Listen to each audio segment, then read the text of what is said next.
Hello दोस्तों, नमस्कार। दिन भर की बड़ी खबर बिना देरी के आपको बताएंगे, जहां सबसे पहले बताएंगे चीन के नाटो में शामिल होने जा रहा पाकिस्तान निशाने पर अमेरिका। आखिर भारत को कितना होगा खतरा? साथ ही पहली बार प्रधानमंत्री नरेंद्र मोदी जी पाकिस्तान पर साधा निशाना, ये कहते हुए बताएंगे क्या कहा मोदी जी ने। साथ ही साथ महबूबा मुफ्ती ने जम्मू कश्मीर को खुली हवा का जेल बताया है। बताएंगे आखिर महबूबा मुफ्ती के पार्टी के चुनावी घोषणा पत्र में ऐसा क्यों कहा गया। साथ ही साथ कल हुई वोटिंग पर कहां पर कैसा रहा हाल, कहां पर पड़े ज्यादा वोट, कहां पड़े कम, सारी जानकारियां बताएंगे। बस आप वीडियो के अंत तक बने रहेगा और हमेशा की तरह भारत का समर्थन करते तो वीडियो को लाइक करके, चैनल को सब्सक्राइब करके, बेल आइकन दबा के कमेंट में जय हिंद अवश्य कहिएगा। बात करें पहली बड़ी खबर की, जहां चीन के नाटो में शामिल होने जा रहा पाकिस्तान निशाने पर अमेरिका। भारत को भी खतरा बता दें। चीनी राष्ट्रपति शी जिनपिंग ने BRI के बाद अब वैश्विक सुरक्षा पहल यानी GSI का प्रस्ताव दिया है। इसका उद्देश्य एक एशियाई सुरक्षा ढांचा का निर्माण करना है। इस पहल की जानकारी विदेश मंत्री ले येचुंग ने पिछले सप्ताह सार्वजनिक की थी। इस वैश्विक सुरक्षा पहल की तुलना अमेरिका के नेतृत्व वाले नाटो से की जा रही है, जिसके 32 सदस्यों में से 30 यूरोप से है। नाटो के अनुच्छेद 5 के अनुसार किसी भी एक सदस्य देश पर बाहरी आक्रमण बाकी सभी देशों पर आक्रमण माना जाएगा। चीन एशिया में अमेरिका के लगातार बढ़ते प्रभाव से चिंतित है। ऐसे में वो नाटो जैसे एक नए गठबंधन का निर्माण करना चाहता है ताकि अमेरिका पर दबाव बढ़ाया जा सके। कई सूत्रों ने बताया कि चीन का ये कदम ऐसे समय में आया है जब बीजिंग को चिंता बढ़ रही है कि उत्तरी अटलांटिक संधि संगठन एशिया प्रशांत क्षेत्र में अपना प्रभाव बढ़ा सकता है। जी हाँ, चीन और पाकिस्तान पहले से ही भारत की मुश्किलें बढ़ाने में जुटे हुए हैं और अब फिर एक बार भारत की टेंशन बढ़ सकती है। साथ ही साथ आपको बता दें, चुनावी रैली में प्रधानमंत्री मोदी का पाकिस्तान पर तगड़ा वाला निशाना, कहा आतंक का सप्लायर अब आटे के लिए तरस रहा। जी हाँ दोस्तों, मध्य प्रदेश के दमोह संसदीय सीट से बीजेपी प्रत्याशी राहुल लोधी का समर्थन में प्रधानमंत्री नरेंद्र मोदी जी ने इमलाई गांव के मैदान में आयोजित जनसभा को संबोधित किया। इस दौरान उन्होंने बुंदेली भाषा में अपना संबोधन किया। इस संबोधन में पाकिस्तान पर भी जमकर हमला बोला। उन्होंने कहा कि आज दुनिया के कितने ही देशों की स्थिति बहुत खराब है, कई देश दिवालिया हो रहे हैं। हमारा एक पड़ोसी देश जो आतंक का सप्लायर था वो अब आटे की सप्लाई के लिए तरस रहा है। ऐसे हालातों में हमारा भारत दुनिया में सबसे तेजी से विकसित हो रहा है। दुनिया में हिंदुस्तान का डंका बज रहा है। अमेरिका और दुनिया में भारत की वाहवाही हो रही है। ये आपकी एक वोट की ताकत से हुआ है। इस पर आपकी क्या राय होगी दोस्तों? क्या आप BPM मोदी के बात का पुरजोर समर्थन करेंगे? इस मुद्दे पर बताइएगा जरूर। साथ ही साथ जम्मू कश्मीर खुली हवा की जेल। जी हाँ, महबूबा मुफ्ती ने पार्टी के चुनावी घोषणा पत्र में आखिर ऐसा क्यों कहा, बता दें। जम्मू कश्मीर की पूर्व मुख्यमंत्री और पीपुल्स डेमोक्रेटिक पार्टी PDP के अध्यक्ष महबूबा मुफ्ती ने शुक्रवार को आगामी लोकसभा चुनाव के लिए घोषणा पत्र जारी किया। PDP के घोषणा पत्र में वादा किया गया है कि पार्टी अनुच्छेद 370 को निरस्त करने के बाद केंद्र सरकार के नापाक इरादों से लड़ने के लिए संसद में आवाज उठाएगी। हालांकि घोषणा पत्र में स्वशासन फार्मूले की पार्टी की मांग का कोई उल्लेख नहीं है, जिसका उपयोग PDP ये दावा करने के लिए करती रही है कि उसमें जम्मू कश्मीर के मुद्दे का समाधान करने की क्षमता है। श्रीनगर में महबूबा मुफ्ती द्वारा जारी किए गए घोषणा पत्र का शीर्षक पहचान की रक्षा भविष्य की रक्षा है रखा गया है, जिसमें कहा गया है कि 2019 में अनुच्छेद 370 का अवैध निरस्तीकरण के बाद जम्मू कश्मीर खुली हवा वाली जेल में तब्दील हो गया है। घोषणा पत्र में कहा गया है कि हमारी सामूहिक पहचान भूमि, नौकरियों, संसाधनों पर एक अंतहीन प्रहार किया गया है और बोलने की स्वतंत्रता का उल्लंघन हुआ है। हमें अशक्त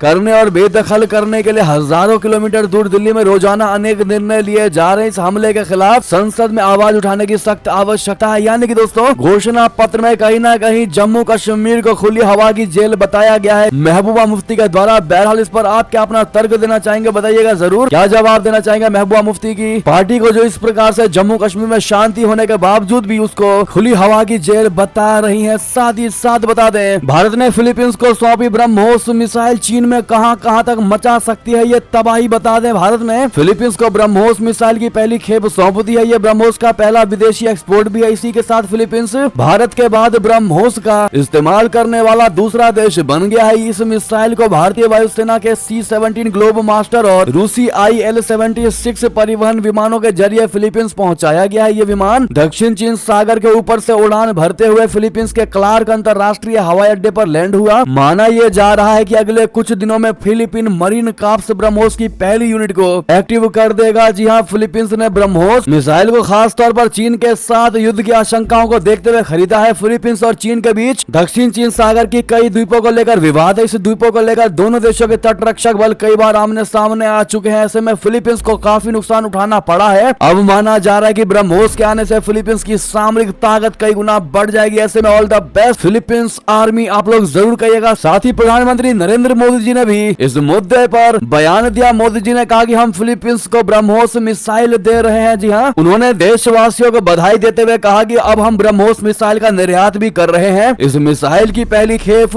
आज फिलीपींस जा रही है। मैं सभी देशवासियों को इसके लिए बधाई देता हूँ। साथ ही साथ आपको बता दें, अयातुल्लाह अली खामेनेई आज मनाने वाले थे जन्मदिन। इधर इजराइल ने दाग दी ताबड़तोड़ मिसाइलें। जी हाँ, जिस ईरानी शख्स ने देख लेने की दी थी धमकी, उसके ही जन्मदिन पर, उसके ही बर्थडे पर हमला कर इजराइल ने हिसाब किया चुकता। बता दे, ईरान पर एयर स्ट्राइक की खबर उस समय आई जब ईरान के supreme leader Ayatollah Ali Khamenei अपना जन्मदिन मनाने की तैयारी कर रहे थे। इजराइल ने अपना बदला लेने के लिए ईरान पर कई मिसाइलें दाग दी। ईरानी मीडिया के मुताबिक शुक्रवार सुबह इस फहान शहर में विस्फोट हुआ। न्यूज एजेंसी फोर्स के मुताबिक धमाकों के बाद ईरानी एयर स्पेस के कई उड़ानों को डाइवर्ट कर दिया गया। करीब 8 विमानों का रूट डाइवर्ट हुआ है। बता दे, ये हमला सबसे खास इसलिए माना जा रहा है क्योंकि ईरान के supreme leader Ayatollah Ali Khamenei अपना 85वां जन्मदिन मना रहे थे। खामेनेई 1989 से ईरान के सुप्रीम लीडर है। 14 अप्रैल को इजराइल पर ईरान के हमले के बाद खामेनेई ने अपनी सेना को ऑपरेशन सफल होने की बधाई दी थी। इसके साथ ही उन्होंने इजराइल को चेतावनी दी थी कि अगर उसने जवाबी हमला किया तो इस बार ईरान और बड़ा अटैक करेगा। लेकिन अब इजराइल की तरफ से हमले की खबर आ रही है। जी हाँ, बता दें, ईरानी परमाणु रिएक्टर नहीं बल्कि एयर डिफेंस सिस्टम को इजराइल ने बनाया निशाना। अमेरिका ने किया सबसे बड़ा खुलासा। अमेरिका ने यह तक खुलासा किया है कि इजराइल 24 घंटे पहले अमेरिका को बता चुका था कि हम ईरान पर हमला करने वाले हैं। CNN की रिपोर्ट में यह बड़ा खुलासा हुआ है। जी हाँ, एक वरिष्ठ अमेरिकी अधिकारी ने कहा है कि इजराइल ने शुक्रवार सुबह अपने हमलों में ईरान के परमाणु रिएक्टरों को नहीं बल्कि उसके एयर डिफेंस सिस्टम को निशाना बनाया था।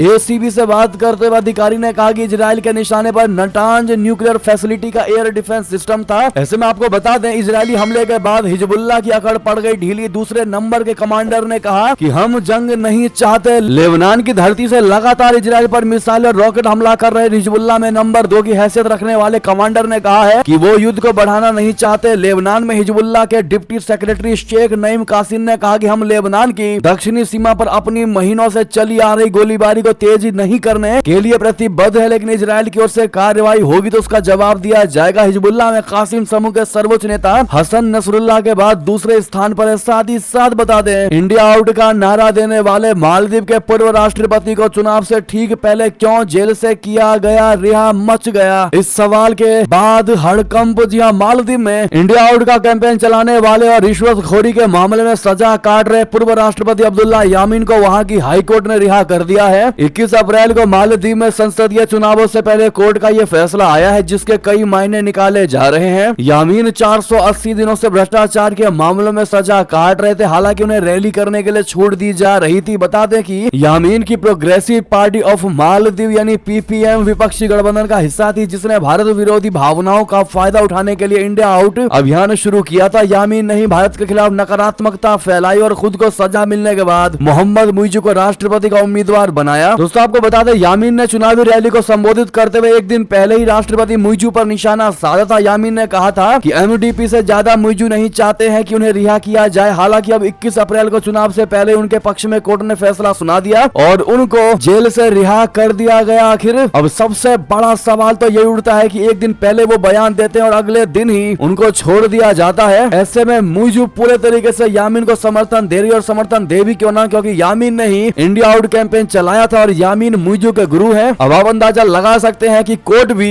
स्वतंत्र नहीं है मालदीव में। साथ ही साथ बता दें, कश्मीर पर पाकिस्तान अभी भी देख रहा मुंगेरी लाल जैसे सपने। जरदारी ने फिर रोना रोया कश्मीर का। बता दें, पाकिस्तान सिर से पांव तक कंगाली में डूबा है। उसके पास अपने नागरिकों का पेट भरने तक का पैसा नहीं है। कर्जा चुकाने के लिए वो अपनी कई अमूल्य संपत्तियों को बेच चुका है या गिरवी रख चुका है। इसके बावजूद कश्मीर पर उसने कभी ना पूरे होने वाले हसीन सपने अब भी जारी है। पाकिस्तानी संसद के संयुक्त सत्र में गुरुवार को जब नए नवेले राष्ट्रपति आसिफ अली जरदारी ने भाषण दिया तो एक बार फिर कश्मीर का रोना शुरू कर दिया। जरदारी ने दक्षिण एशिया में शांति और विकास के लिए कश्मीर मुद्दे का समाधान करने की आवश्यकता पर जोर दिया। पाकिस्तानी राष्ट्रपति ने कहा कि भारत को 5 अगस्त 2019 के बाद से उठाए गए सभी कदमों को वापस लेना चाहिए। उन्होंने मांग की है कि कश्मीर के लोगों को अपना भविष्य निर्धारित करने के लिए आत्मनिर्णय के अधिकार का इस्तेमाल करने की अनुमति देनी चाहिए। शांति का आलमबरदार बनते हुए जरदारी ने कहा कि दक्षिण एशिया क्षेत्र में विकास के लिए शांति का माहौल आवश्यक आवश्यक है और कश्मीर मुद्दे का समाधान शांति की कुंजी है। दोस्तों आपको ये भी बता दें कि भारत हमेशा से कश्मीर मुद्दे पर अपना रुख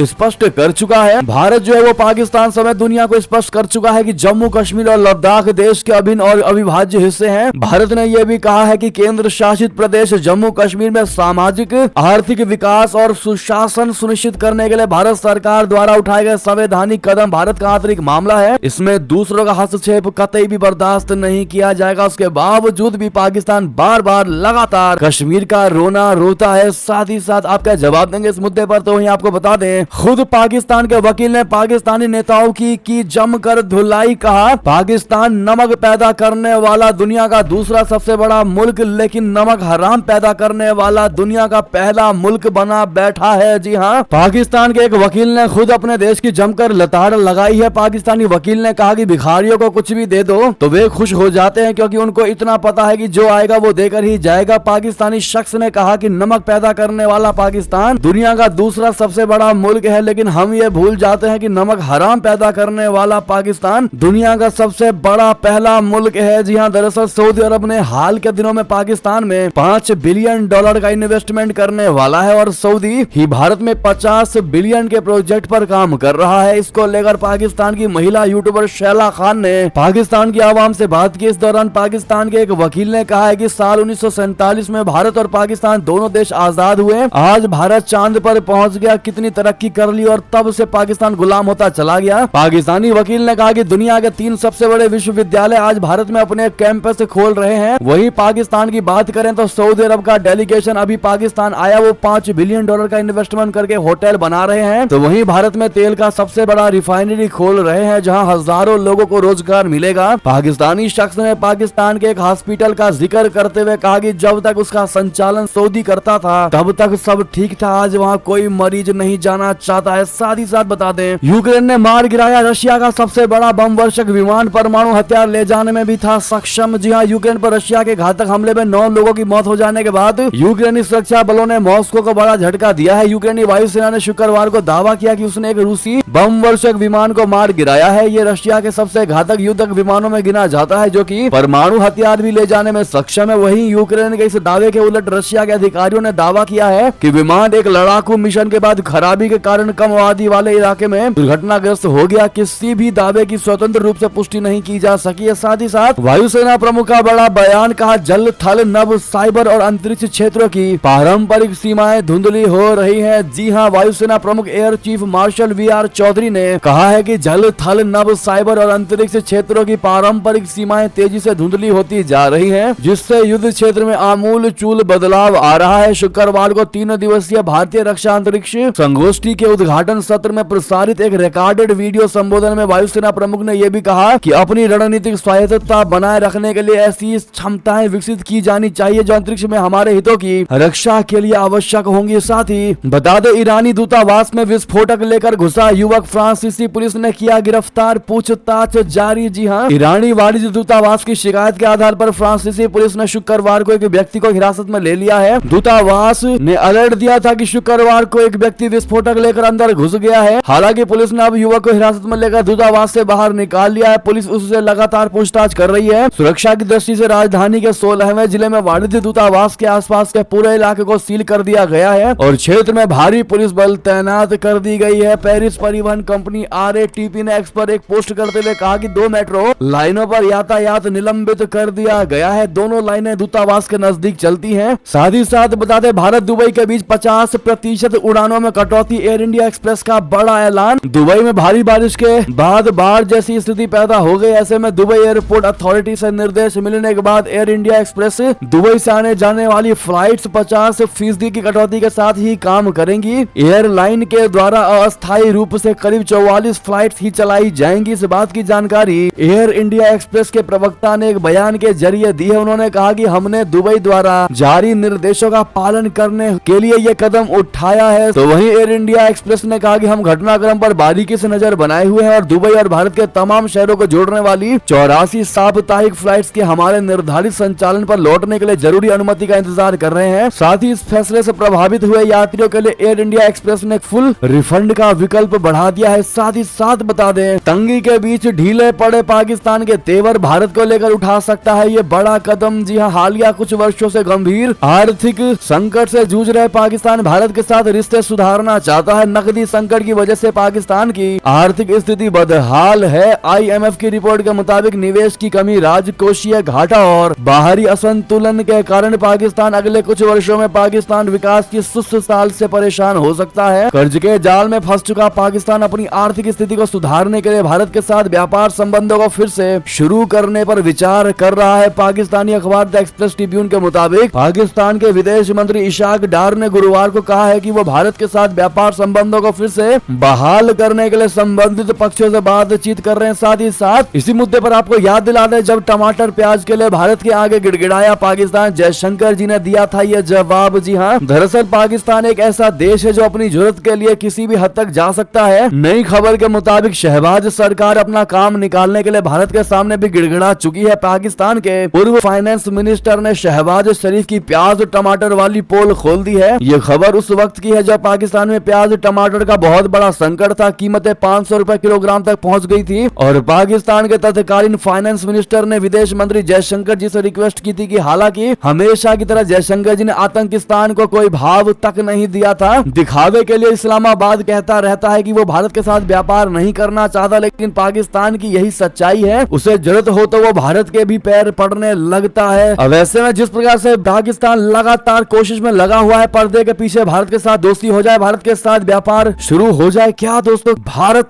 कभी एग्री होगा इस मुद्दे पर? बताइएगा जरूर क्या होना चाहिए एग्री, हाँ या ना में जवाब जरूर दीजिएगा। साथ ही साथ बता दें, वोट पड़े कम, किसके दावे में दम, आखिर कैसा रहा 102 सीटों पर पहले चरण का मतदान? आपको बता दें, लोकसभा चुनाव के पहले चरण के तहत 19 अप्रैल को 21 राज्यों और केंद्र शासित प्रदेशों की 102 सीटों पर वोटिंग हुई। सभी सीटों पर शाम 7 बजे तक 62.37% मतदान दर्ज किया गया। अब ये वोटिंग मशीन 4 जून को खुलेंगी। सबसे ज्यादा वोटिंग त्रिपुरा में 80% हुई। इसके बाद पश्चिम बंगाल में 77%, मेघालय में 74%, पुडुचेरी में 73% और असम में 72% मतदान हुआ। अरुणाचल प्रदेश और सिक्किम में विधानसभा चुनाव के लिए भी वोटिंग हुई। चुनाव आयोग ने कहा कि शाम 7 बजे तक मतदान का अनुमानित आंकड़ा सभी मतदान केंद्रों से रिपोर्ट मिलने के बाद बढ़ सकता है। वहीं पश्चिम बंगाल और मणिपुर के कुछ हिस्सों में हिंसा की सूचना भी मिली। अगर 2019 में हुए मतदान के पहले चरण से तुलना की जाए तो इस बार पहले फेज में कम वोटिंग हुई है। तो वहीं पीएम मोदी ने कहा कि आज के मतदान की बेहतरीन प्रतिक्रिया मिल रही है। ये साफ है कि पूरे भारत में लोग रिकॉर्ड संख्या में एनडीए को वोट दे रहे हैं। उन्होंने कहा कि आज वोट देने वाले सभी लोगों को धन्यवाद। तो उधर समाजवादी पार्टी के अध्यक्ष अखिलेश यादव ने बीजेपी पर निशाना साधा। उन्होंने एक्स पर लिखा कि भाजपा का पहले दिन का पहला शो फ्लॉप हो गया। जनता को अब ना भाजपाइयों की अदाकारी अच्छी लग रही है, ना कहानी, ना घिसे पीछे डायलॉग्स। बीजेपी की खिड़की खाली है। देश की जागरूक जनता को अपने नए भविष्य को चुनने के लिए अग्रिम बधाई। और जिन समाजों ने परंपरा से हटके इंडिया गठबंधन के उम्मीदवारों को खुलकर समर्थन व वोट दिया है और लगातार दे रहे हैं, उन सभी की नई राजनीतिक चेतना को नमन। जी हाँ, तो वहीं आपको बता दें, छत्तीसगढ़ में एक ग्रेनेड लॉन्चर हमले में जवान शहीद हो गया जबकि एक सीआरपीएफ कर्मी घायल हो गया। चुनाव आयोग ने कहा कि 7 चरण के चुनाव के पहले और सबसे बड़े चरण का मतदान काफी हद तक शांतिपूर्ण रहा। मणिपुर में धमन पोपकी में एक मतदान केंद्र के पास अज्ञात बदमाशों ने गोलीबारी की और इरोई सेम्पा मतदान केंद्र पर भी हिंसा की सूचना मिली। साथ ही आपको बता दें, भाजपा के 400 पार पर मल्लिकार्जुन खड़गे का कटाक्ष, कहा ये संविधान बदलने के लिए चाहते हैं बहुमत। जिसके बाद अमित शाह जी भड़क उठे, दे दिया करारा जवाब, कहा ना आरक्षण हटाएंगे, ना सेकुलर शब्द और ना हटाने देंगे। जी हाँ, बिहार के कटिहार के राजेंद्र स्टेडियम में शुक्रवार को कांग्रेस अध्यक्ष मल्लिकार्जुन खड़गे ने कांग्रेस प्रत्याशी तारिक अनवर के पक्ष में जनसभा को संबोधित किया। इस मौके पर उन्होंने बीजेपी पर जमकर निशाना साधा। उन्होंने कहा कि ये अब की बार 400 पार की बात इसलिए कह रहे हैं कि इन्हें बहुमत दिया, 2/3 मेजोरिटी दी तो ये संविधान बदल देंगे। उन्होंने कहा वो चाहते हैं कि संविधान बदलने के लिए और कांग्रेस चाहती है कि जनता के दुख दर्द को खत्म करने के लिए। अब ऐसे में संविधान बदलने के आरोप पर अमित शाह जी भड़कते हुए दिया करारा जवाब। उन्होंने कहा कि उनकी पार्टी और भाजपा की सरकार ना तो आरक्षण हटाएगी और ना ही संविधान से सेकुलर शब्द हटाएगी। गुजरात के गांधीनगर सीट पर नामांकन दाखिल करने के बाद मीडिया को दिए इंटरव्यू में अमित शाह जी ने कहा कि कांग्रेस ऐसे आरोप लगाकर देशवासियों को गुमराह कर रही है। उन्होंने दो टुक लहजे में कहा कि अगर भाजपा को संविधान बदलना होता तो पिछले 10 सालों से उसके पास बहुमत है, वो 10 सालों में ऐसा भी कर सकती थी। लेकिन प्रधानमंत्री नरेंद्र मोदी की सरकार ने बहुमत का इस्तेमाल अनुच्छेद 370 हटाने में, नागरिकता संशोधन कानून लाने में, 3 तलाक समाप्त करने में किया है। जी हाँ, उन्होंने कहा कि सेकुलर शब्द हटाने की हमें कोई जरूरत नहीं है। इस देश को पंथ निरपेक्ष बनाने का सबसे बड़ा आग्रह बीजेपी का है, इसीलिए हम समान नागरिक संहिता संहिता ला रहे हैं। केंद्रीय मंत्री ने कांग्रेस पर आरोप लगाते हुए कहा कि वो यानी कांग्रेस देश को शरिया के नाम पर चलाना चाहती है, इसीलिए उन्हें सेकुलर बनने की जरूरत है, हमें नहीं। शाह ने कहा कि हम तो कह रहे हैं कि इस देश का संविधान धर्म के आधार पर होना चाहिए। तो वहीं अगली खबर बता दे, कन्हैया कुमार का छल का दर्द, कहा मेरी तैयारी बेगूसराय के लिए थी। आखिर किस बाधा की वजह से झुके युवा कांग्रेसी नेता कन्हैया कुमार, बता दें। बिहार के बेगूसराय के रहने वाले और जेएनयू से अपने सियासी यात्रा शुरू करने वाले कन्हैया शुरुआत में टुकड़े टुकड़े गैंग के मूल चेहरे के रूप में चर्चा में आए। 2019 में बिहार के बेगूसराय से सीपीआई उम्मीदवार के रूप में कन्हैया असफल रहे। अब उत्तर पूर्वी दिल्ली सीट पर कन्हैया को 2 बार के मौजूदा बीजेपी सांसद पूर्वांचली चेहरे मनोज तिवारी से कड़ी टक्कर का सामना करना पड़ रहा है। कन्हैया ने इंडियन एक्सप्रेस को दिए अपने इंटरव्यू में बहुत सारी बातों का खुलासा किया। कन्हैया ने टुकड़े टुकड़े गैंग को लेकर बातचीत की, उन आरोपों पर बातचीत की जो उन पर लगाए जाते रहे हैं। दिल्ली की चुनौती के बारे में बोलते हुए कन्हैया ने कहा कि मुझ पर विश्वास जताने के लिए दिल्ली की जनता, दिल्ली कांग्रेस के नेतृत्व और कार्यकर्ताओं तथा कांग्रेस आला कमान का आभारी हूँ। पार्टी नेतृत्व को लगता है कि मैं अच्छी लड़ाई लड़ सकता हूँ। दोस्तों बेगूसराय वाली बात बताते हैं, जहाँ बेगूसराय पर कन्हैया कुमार ने क्या कहा। बेगूसराय के सवाल पर कन्हैया थोड़ा गंभीर होते हुए बोले कि जैसा कि मैंने पहले कहा, ये स्थानीय चुनाव नहीं है और कांग्रेस भाजपा की तरह एक अखिल भारतीय पार्टी है। क्या मोदी जी वाराणसी से है? जहाँ तक दिल्ली की बात है तो ये राजधानी है, तो ये प्रश्न क्यों? जाहिर तौर से मैं बेगूसराय से चुनाव लड़ना पसंद करता, मेरी तैयारी भी बेगूसराय के लिए थी, लेकिन कांग्रेस इंडिया ब्लॉक का हिस्सा है और सीट हमारे एक साथी को दी गई। कांग्रेस वहां से उम्मीदवार कैसे उतार सकती है? आप इस चुनाव को कैसे देखते हैं? इस पर उन्होंने कहा कि भारत जोड़ो न्याय यात्रा ने हमें दिखाया है कि समाज के सभी वर्ग अलग अलग मुद्दों पर संघर्ष कर रहे हैं। ऐसे में क्या आपको नहीं लगता कि कन्हैया कुमार मजबूर होते नजर आए हैं? बेगूसराय वाले मुद्दे पर वहां पर उनका बस नहीं चला, तो अब करें तो करे क्या? दिल्ली से ही लड़ना पड़ेगा और दिल्ली में मनोज तिवारी जी को टक्कर देना